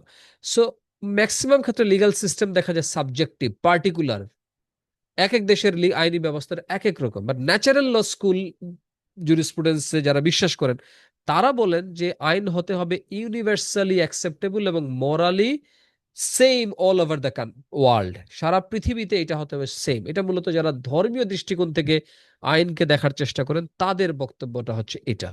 যেমন ধরেন যারা ইসলাম ধর্মে বিশ্বাস করে, তাদের বক্তব্য হচ্ছে যে সর্বসত্য এবং সর্বশেষ এবং শুরুটা কেবল হচ্ছে ইসলাম। যারা ধরেন হিন্দু ধর্মে বিশ্বাস করে, তারা দুনিয়ার সমস্ত সত্যের এগেনস্টে গিয়ে সে তার ধর্মের যে বিশ্বাসগুলো আছে সেগুলোকে বলবে যে ওইটাই হচ্ছে একমাত্র সমর্থনযোগ্য। সো ন্যাচারাল ল স্কুল পড়তে গেলে অনেক সময় রিলিজিয়ন মনে হয়, এটা কেবল রিলিজিয়ন পড়ছেন, ধর্ম পড়ছেন, বাট ধর্ম আর ল এর মধ্যে একটু ডিফারেন্স আছে। কারণ ল হচ্ছে কেবলমাত্র কন্টেম্পোরারি ইস্যুস গুলা নিয়ে কনসার্ন, এই মুহূর্তে পৃথিবীতে যা হচ্ছে এবং এখানকার আপনার পৃথিবীর জন্য। আর ধর্ম হচ্ছে পৃথিবী এবং আরেকটা পরলৌকিক জীবন বা আপনার পরকালের জন্য সে কোনো কিছু অর্জন করার উদ্দেশ্যে তার আলোচনা থাকে। সো ন্যাচারাল স্কুল পড়তে গেলে আমরা দেখবো যে এটা অনেকটা রিলিজিয়াস একটা, মনে হয় যেন রিলিজিয়ন। সো এখানে অনেক কিছু ম্যাচ করে। আর 300 3000 4000 বছর আগে অ্যারিস্টটল আসলেই কোনো রিলিজিয়াস সেন্ট ছিলেন কিনা, এটা একটা কোয়েশ্চেন। সো যাই হোক, আমরা ওইদিকে না যাই, but natural law school one of the most interesting and fascinating school. তো জুরিসপ্রুডেন্স পড়ার সময় আপনারা দেখবেন যে ধর্মের সাথে অনেক কিছু কোইনসাইড করছে, মিলে যাচ্ছে। যেমন ধরেন, এই যে হিউম্যান রাইটস ল যেগুলো আমরা পেয়েছি আমাদের দেশের সংবিধানে, মৌলিক অধিকার বলে কিছু একটা চ্যাপ্টার আছে, আর্টিকেল 26 থেকে শুরু করে 44। সো ওখানে এমন কিছু অধিকারের স্বীকৃতি দেওয়া হচ্ছে যে এই অধিকারগুলো রাষ্ট্র কোনোভাবে কেড়ে নিতে পারবে না। সেই অধিকারগুলোর উৎপত্তি আমরা কিভাবে পেয়েছি? আমরা UDHR, universal declaration of human rights 1948, 1948 সালে সারা পৃথিবীর বিভিন্ন তাত্ত্বিক বা রাজনীতিবিদরা একমত হয়ে একসাথে একত্রিত হয়ে বলেছিলেন যে এই অধিকারগুলো হচ্ছে মৌলিক, এগুলো কেড়ে নেওয়া যাবে না। যেমন বিয়ে করার অধিকার, সন্তানের অধিকার, সম্পত্তির অধিকার, অবাধে ধর্ম পালন করার অধিকার, ধর্ম প্রচার করার অধিকার, ধর্ম পরিত্যাগ করার অধিকার, এরকম নানা অধিকারগুলোকে তারা বলছেন মৌলিক অধিকার। এই মৌলিক অধিকারগুলো, হিউম্যান রাইটস তত্ত্ব কথাগুলো কোত্থেকে এলো? ওইটার পেছনে আবার দেখবেন অনেকগুলো ধর্ম প্রচারক ব্যক্তি আছেন যারা বলছেন যে এই রাইটস গুলো মানুষের জন্য হিউম্যান, অর্থাৎ মানুষ হয়েছে মাত্রই তার এই অধিকারগুলো আছে। এবং কেউ কেউ এটাকে রিলিজিয়ন পার্সপেক্টিভ থেকে বলেছেন, কেউ আবার সেকুলার দৃষ্টিভঙ্গি থেকে যে মানুষ হয়েছে মাত্রই তার অধিকারগুলো থাকতে হবে। সো এইভাবে এই অধিকারগুলোর প্রেক্ষিতে আলোচনা করতে গেলে দেখা যায় কিছু নতুন ল তৈরি হয়েছে। ঠিক আছে? সো এই এঙ্গেলে লকে বুঝা, লয়ের উপকারিতা অপকারিতা নিয়ে আলোচনা যে স্কুল করে থাকে সেটাকে বলা হয় ন্যাচারাল ল স্কুল। আর এই ন্যাচারাল ল স্কুল ও জুরিসপ্রুডেন্সের একটা গুরুত্বপূর্ণ একটা অংশ। একেবারে আধুনিক একটা জুরিসপ্রুডেন্সের পার্ট হচ্ছে, বা একটা ডিভিশন হচ্ছে রিয়ালিস্ট স্কুল। এটা হচ্ছে ওই যে হোমস এবং ফ্র্যাঙ্ক, দুজন বিখ্যাত ব্যক্তি। হোমসেরটা আমরা পড়বো, ফ্র্যাঙ্কেরটা পড়বো না।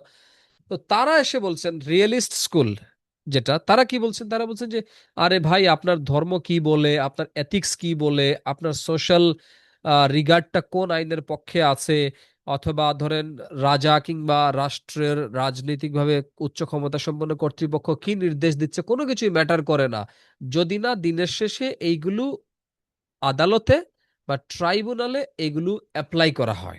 রাজা একটা কথা বলল, আদালত শুনলো না।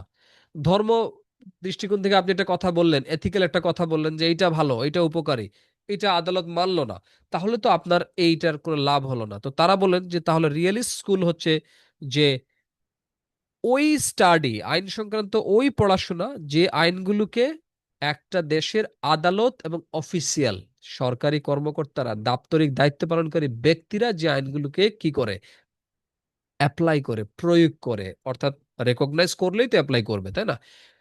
ওই যে এখানে আপনার পাউন্ডের কথাটার সাথে একটা মিল আছে।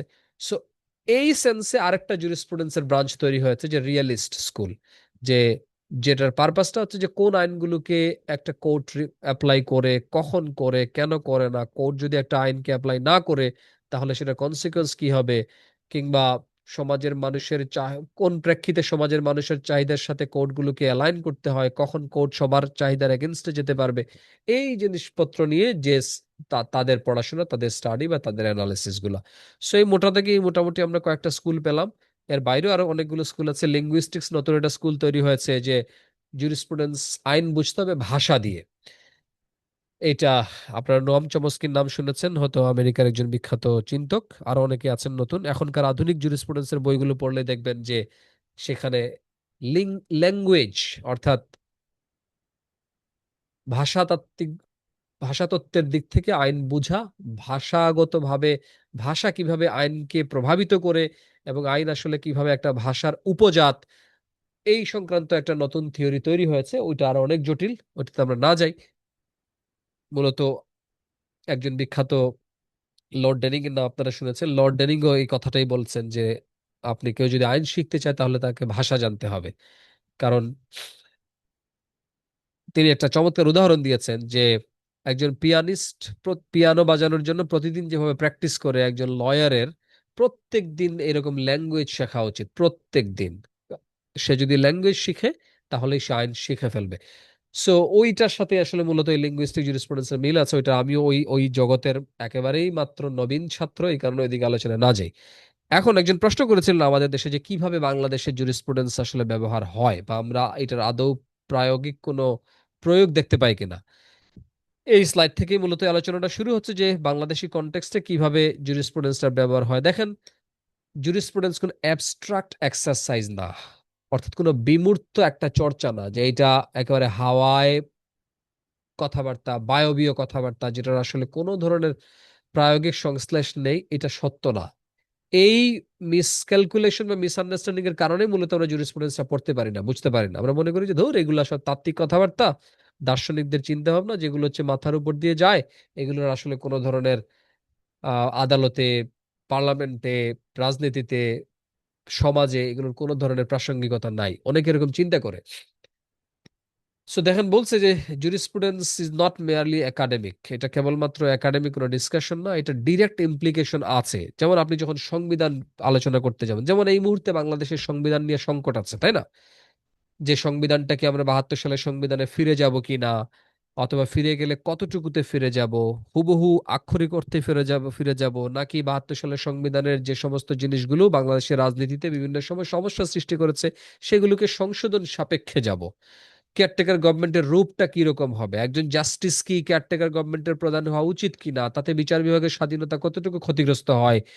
তারপরে ধরেন ইকোনমিক মডেলটা কিরকম হবে, এটাকে কমপ্লিটলি প্রাইভেটাইজড ইকোনমি হবে কিনা, সরকার যে রেলওয়ে পরিচালনা করে, বাংলাদেশ বিমান পরিচালনা করে, কৃষকদেরকে যে সার এবং বীজে ভর্তুকি দেয়, এইটা অর্থনীতির জন্য খারাপ কিনা, এটা নৈতিকভাবে সমর্থনযোগ্য কিনা, এই যে তেল গ্যাস রাষ্ট্রীয় মালিকানায় আছে এগুলোকে প্রাইভেটাইজ করে দিবে কিনা, এই প্রত্যেকটা ব্যাপারে রাষ্ট্রের যখনই কোনো একটা পলিসি সংক্রান্ত ব্যাপারে আলোচনা শুনবেন, এই সবগুলোর সাথে জুরিসপ্রুডেন্স জড়িত।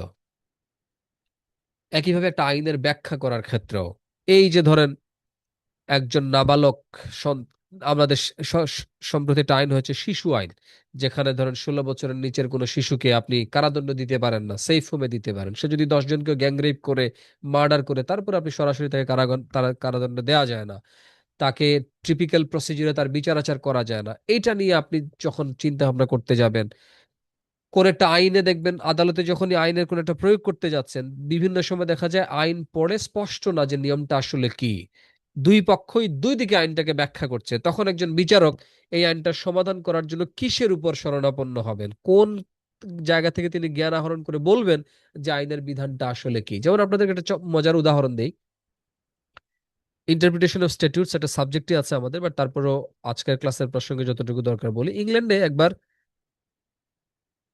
আপনার রেল স্টেশনে উদ্বাস্তু লোকজন, অর্থাৎ হোমলেস লোকজন রেল স্টেশনে এসে ঘুমাতো। গণহারে হোমলেস লোকজন রেল স্টেশনে এসে ঘুমানো শুরু করলো, ঠিক আছে? তো তখন এই উপদ্রব আটকানোর জন্য একটা আইন করা হলো যে যে ব্যক্তি রেল স্টেশনে ঘুমন্ত অবস্থায় পাওয়া যাবে তাকে ধরেন 10 পাউন্ড জরিমানা করা হবে। Anyone found to be sleeping on the platform of rail station may be fine 10 pound, তাই না? এখন ধরেন একদিন একজন যাত্রী ট্রেনে যাওয়ার জন্য স্টেশনের প্ল্যাটফর্মে এসে বসে আছে, ট্রেন কোনো কারণে বিলম্ব হয়েছে, অথবা সে আগে ভাগেই স্টেশনের প্ল্যাটফর্মে চলে এসেছে। তো তার মধ্যেই সে তন্দ্রাচ্ছন্ন হয়, সেখানে ঘুমিয়ে পড়ে। পুলিশ এসে যথারীতি তাকে কি করলো, ঘুমন্ত অবস্থায় পেলো, তারকে 10 পাউন্ড জরিমানা করে দিল অথবা কারাগারে পাঠিয়ে দিল। এখন দেখেন আইনে কি লিখা আছে, আইনে তো স্পষ্ট করে লিখা আছে যাকেই রেল স্টেশনে ঘুমন্ত অবস্থায় পাওয়া যাবে তাকে 10 পাউন্ড জরিমানা করা হবে। কিন্তু ওই ব্যক্তি কি, এই আইনটার দ্বারা যে শাস্তিটা তার উপর আরোপ করা হচ্ছে সেটা কি যৌক্তিক নাকি অযৌক্তিক বলেন তো? স্যার, অযৌক্তিক। কোশ্চেনটা অযৌক্তিক। কোশ্চেনটা বুঝি নাই স্যার। একজন যাত্রী হিসেবে রেল স্টেশনে এসেছে, সেখানে ঘুমিয়ে পড়েছে, তাকে পুলিশ ধরে নিয়ে গেছে। এখন আইনে লেখা আছে যাকে রেল স্টেশনে ঘুমন্ত অবস্থায় পাওয়া যাবে তাকে 10 পাউন্ড জরিমানা করা হবে। এখন এই যাত্রীকে 10 পাউন্ড জরিমানা করাটা কি যৌক্তিক নাকি অযৌক্তিক? অযৌক্তিক স্যার। অযৌক্তিক কেন? কিন্তু সরকার পক্ষ এখানে কি বলবে বা প্রসিকিউশন পক্ষ কি বলবে, যে ভাই আইনে স্পষ্ট লেখা আছে যাকে রেল স্টেশনে ঘুমন্ত অবস্থায় পাওয়া যাবে তাকে কি করা হবে, কারাগারে আপনার 10 পাউন্ড জরিমানা করা হবে। তাহলে দেখা যাচ্ছে কি, আপনি যদি ল অ্যাজ ইট ইজ, অস্টিনের কথাতে যদি বিশ্বাস করেন যে পলিটিক্যাল সুপিরিয়র অথরিটি যা বলবে সেটাই আইন, তাহলে তাকে 10 পাউন্ড জরিমানা করা তো যৌক্তিক, দিতেই হবে, আদা বিচারকের কিছু করার নাই।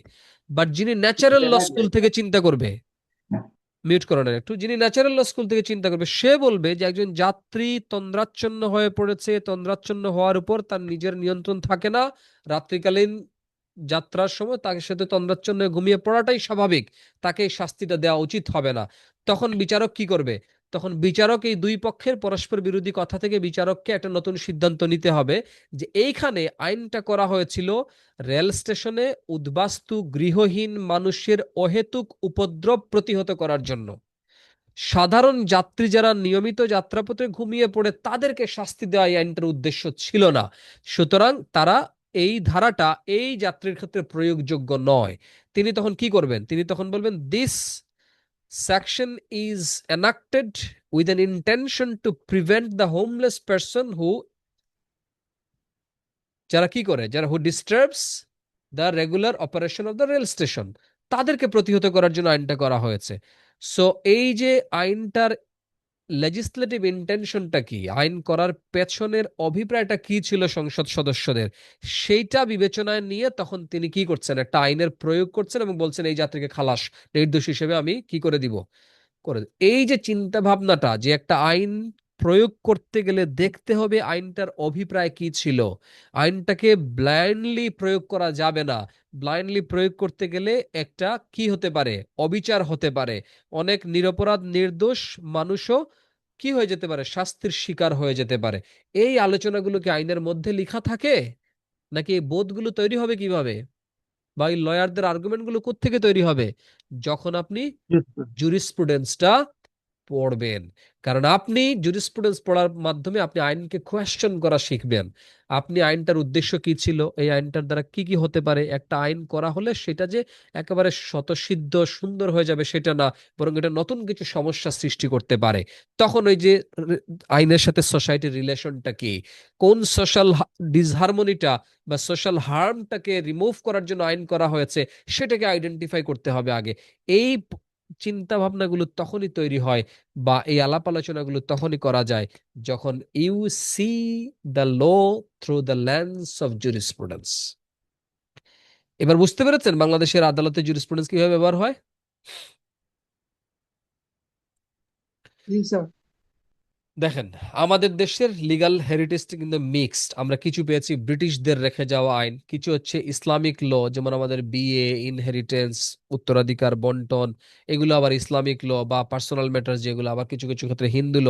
আবার আমাদের চট্টগ্রামে কাছে যে চিটাগং হিল ট্রেক্স, সেখানে কাস্টমারি ল আছে, ওখানে দেখবেন ব্যক্তি মালিকানাধীন জমি নাই, জমি চাষ করে একটা গোষ্ঠী বা গোত্র সবাই মিলে একটা জমি চাষ করে সেখান থেকে একটা অংশ সেখানকার স্থানীয় রাজাদেরকে দেয়, রাজা তাদেরকে প্রোটেকশন দেয়, রাজা তাদেরকে সবাইকে চাষ করার অধিকারটা নিশ্চিত করে। সো এখানে কিছু প্রথা আছে।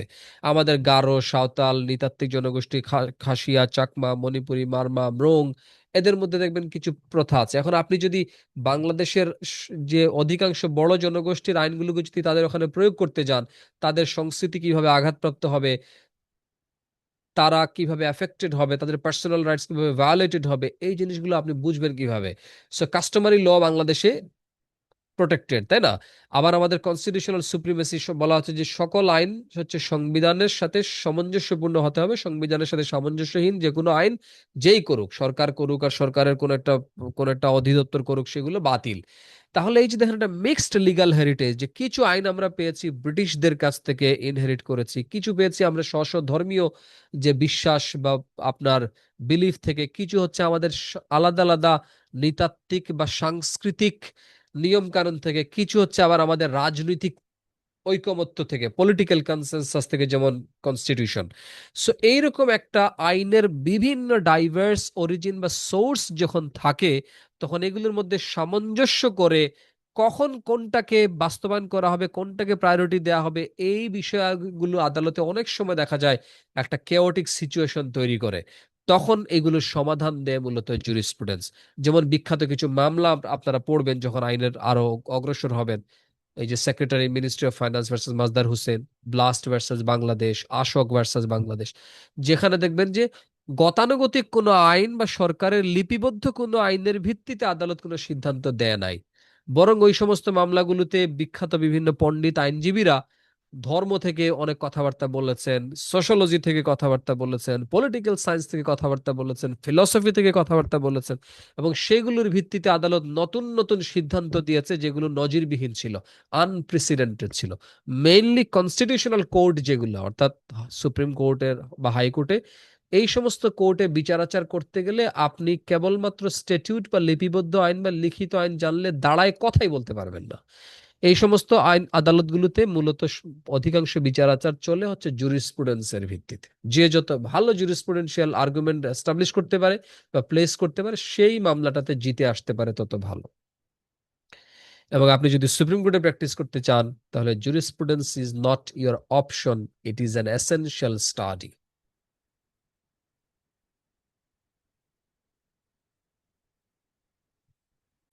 যেমন আধুনিক কালে দেখবেন যে বিভিন্ন দেশে সরকার নাগরিকদের টেলিফোন ট্যাপিং করে, ঠিক আছে। আবার কেউ ধরেন একজন আপনার সাথে ফেসবুকে বা হোয়াটসঅ্যাপে কনভারসেশন হয়েছে, সেটা স্ক্রিনশট বাইরে পাবলিশ করে দিয়েছে। তো তখন আপনি যদি সেখানে কোনো অফেন্সিভ কথাবার্তা বলেন বা রাষ্ট্রের বিরুদ্ধে কোনো যদি ষড়যন্ত্রে লিপ্ত থাকেন, তখন দেখবেন একটা সমর্থন করা যায় যে হ্যাঁ, আপনি একজনকে ডিস্টার্ব করেছেন, ইভটিজিং করেছেন, অথবা কাউকে হচ্ছে অনলাইনে হ্যারাস করেছেন, সে এটা পাবলিশ করেছে, অথবা রাষ্ট্রের বিরুদ্ধে ষড়যন্ত্রমূলক কাজ করেছেন, আপনার টেলিফোন ট্যাপিং করে সেই তথ্যটাকে আবিষ্কার না করা হলে স্টেট সিকিউরিটিটা ভায়োলেটেড হয়ে যায়। সো এটা একটা আর্গুমেন্ট। আবার কেউ কেউ বলবেন যে না, এইভাবে অবাধে নাগরিকদের টেলিফোন ট্যাপিং করা এটা হচ্ছে নাগরিকদের ব্যক্তিগত গোপনীয়তার লঙ্ঘন।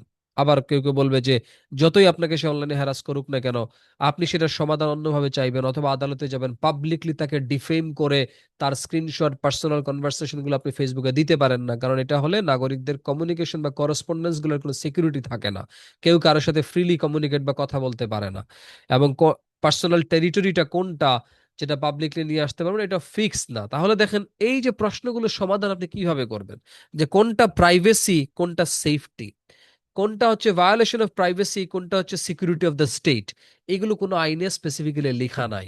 এই সমস্ত আর্গুমেন্ট গুলো করতে গেলে আপনাকে জুরিসপ্রুডেন্সে যেতে হবে। ওই জুরিসপ্রুডেন্সে আমরা পড়বো রাইটস কি, ডিউটিস কি, অব্লিগেশন কি, প্রাইভেসি কি, ডিফেমেশন কি, তারপরে হচ্ছে আপনার এই সমস্ত বিস্তর গভীরতার দিকে আপনারা যত যাবেন, তত বেশি আপনি আদালতে আর্গুমেন্ট মেক করতে পারবেন, তত স্ট্রং বা বিচারক হিসেবে আপনি সবচেয়ে সঠিক এবং সর্বোত্তম সিদ্ধান্তটা নিতে পারবেন। কারণ আগেই বলেছি যে ল মানে হচ্ছে conflict between two rival rights, দুইটা পরস্পর বিরোধী অধিকারের মধ্যে একটা দ্বন্দ্ব নিয়ে সমাধান করাই আইনের কাজ। তাহলে আপনি যদি রাইটই না জানেন, রেমেডি না বুঝেন, রাইভালরিটা কোথায়, রেমেডিটা কোনটা দিলে কার উপকার হবে, কোনটা বেশি মানুষের উপকার নেবে, এই আর্গুমেন্ট গুলো তৈরি করতে পারবেন কখন? যখন আপনি এই জুরিসপ্রুডেন্সের আলোচনাগুলোতে অনেক বেশি যেতে পারবেন। সো এই কারণে বলা হয় যে যখন আপনি জুরিসপ্রুডেন্স পড়বেন, তখন আসলে আপনি একটা ইন্টেলেকচুয়াল ফাউন্ডেশন, একটা বুদ্ধিবৃত্তিক ভিত্তি আপনার স্থাপন হবে। আমরা আরো দেখবো জুরিসপ্রুডেন্স পড়ার উপকারিতা কি, এটা সংক্রান্ত আলাদা একটা ক্লাসই আছে, বাট আজকের ক্লাসে আমরা দেখছি। তাহলে জুরিসপ্রুডেন্সের ডেফিনেশন বুঝতে গেলে আমরা একটা নতুন ডেফিনেশন তৈরি করতে পারি, যে jurisprudence is the subject which helps a law student establish an intellectual foundation. যে আইনটা বা যে সাবজেক্টটা একজন আইনের ছাত্রের একটা বুদ্ধিবৃত্তিক ভিত্তি প্রস্তর স্থাপন করতে সাহায্য করে, সেটাই হচ্ছে জুরিসপ্রুডেন্স, ঠিক আছে। এটা আপনাকে এই যে একটা সংবিধানের রূপ কি হওয়া উচিত, একটা আইনের কাঠামো কেন এরকম, এই আইনের কাঠামোটা আদৌ সমর্থনযোগ্য কি না, কখন সমর্থনযোগ্য কখন অসমর্থনযোগ্য, এই সমস্ত প্রশ্নগুলোর উত্তর পেতে সাহায্য করে। আপনারা নিজেরা নিজেদেরকে প্রশ্ন করবেন, ঠিক আছে। জস্টিন এই যে formal science of positive law, science of first principles of civil law, এগুলো তো আমরা আলোচনা করলাম। আপনারা নিজেদেরকে নিজে কিছু প্রশ্ন করতে পারেন, যে জুরিসপ্রুডেন্স নলেজ অফ ল বলা হচ্ছে, তার মানে সব আইনজীবী কি জুরিসপ্রুডেন্স জানে, বা যিনি আইনজীবী তিনি কি আসলে জুরিসপ্রুডেন্স পড়ে ফেলেছেন বলে মনে হয়? ঠিক আছে। কেউ কেউ বলে থাকেন যে জুরিসপ্রুডেন্স হচ্ছে আই অফ দ্য ল, ঠিক আছে। এই কথা, এটা মেটাফোর, একটা মেটাফোর, একটা রূপক, একটা উপমা। এর চেয়ে ভালো কোনো উপমা বা রূপক বা আপনারা দিতে পারবেন কিনা, এটা একটু চিন্তা করে দেখেন। যে তখন জুরিসপ্রুডেন্স আমরা যে আলোচনাগুলো করেছি, সেখান থেকে আপনাদের কি মনে হয় জুরিসপ্রুডেন্সকে আমরা কি নামে অভিহিত করতে পারি বা কিভাবে অনুধাবন করতে পারি? বাংলাদেশে জুরিসপ্রুডেন্সের যতগুলো বই আছে বা যত আলোচনা পড়াশোনা আছে, তার সবকিছুই মোটা দাগে বিদেশি। আমাদের দেশের নেটিভ জুরিসপ্রুডেন্স বা আমাদের লোকাল কোনো জুরিসপ্রুডেন্স আমরা তৈরি করতে পারি নাই, আমরা ধার করে চলছি। অলমোস্ট সব সায়েন্সেই, জুরিসপ্রুডেন্সের ক্ষেত্রে এটার ব্যতিক্রম না। বাট স্টিল আমাদের দেশে জুরিসপ্রুডেন্সকে আসলে একটা বিদেশি জ্ঞানের শাখা নাকি এটা বাংলাদেশের আদালতগুলোতে কাজে লাগানোর মতো একটা বিষয়, এটা নিয়ে আপনারা নিজেরা একটু চিন্তা ভাবনা করেন এখন থেকে। একজন বিচারক যখন কোন একটা সিদ্ধান্ত দেন, তিনি কি শুধুমাত্র আইনে যা লেখা আছে সেটার ভিত্তিতে সিদ্ধান্ত নেন, নাকি জুরিসপ্রুডেন্সিয়াল কোনো একটা নলেজ তার কাজে লাগে? যেমন ধরেন, একটা শিশু রুটি চুরির জন্য যখন আদালতে নিয়ে আসা হলো, তখন আপনি বললেন, রেস্টুরেন্ট মালিক বলল যে রুটি চুরি করেছে, তাকে সর্বোচ্চ শাস্তি দিতে হবে। কিন্তু বিচারক এই ক্ষেত্রে ওই শিশুর প্যারেন্টস কে, কোথায় সে বসবাস করে, সে কি হোমলেস কিনা, সে কি বেগার কিনা, সে কি এডিক্টেড কিনা, এই বিষয়গুলো মনের ভিতরে তার চিন্তা ভাবনা ঘুরে কিনা, সেটার ভিত্তিতে তিনি শিশুকে খালাস দেওয়া বা ন্যূনতম শাস্তিটা দেন কিনা, এরকম নজির আপনারা আদালতে দেখেছেন কিনা, তাহলে বুঝবেন যে জুরিসপ্রুডেন্স আমরা হয়তো বুঝি না ঠিক জুরিসপ্রুডেন্স কি বা কতটুকু উপকার করবে, বাট প্রত্যেক দিনই আদালতে যা বিচারই চলুক না কেন, যত পুরই হোক না কেন বিচার প্রক্রিয়াটা, সেখানে কোথাও না কোথাও জুরিসপ্রুডেন্সের একটা ছোঁয়া কিন্তু ঠিকই আছে।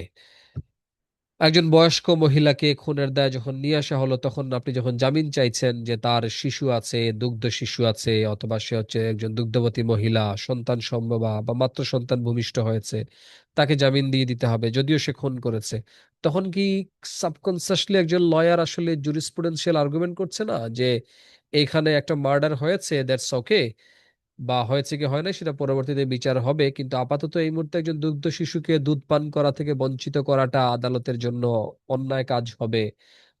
অবচেতন ভাবে সে কি সেই আর্গুমেন্টটাই দিচ্ছে না আদালতে? সো এইভাবে খুব লেইম আর্গুমেন্ট গুলো যখন আমরা আদালতে দেই, সেখানেও পেছনে কিন্তু আমাদের জুরিসপ্রুডেন্সের থট কাজ করে, কিন্তু আমরা সেটা স্পষ্টভাবে দেখতে পাই না।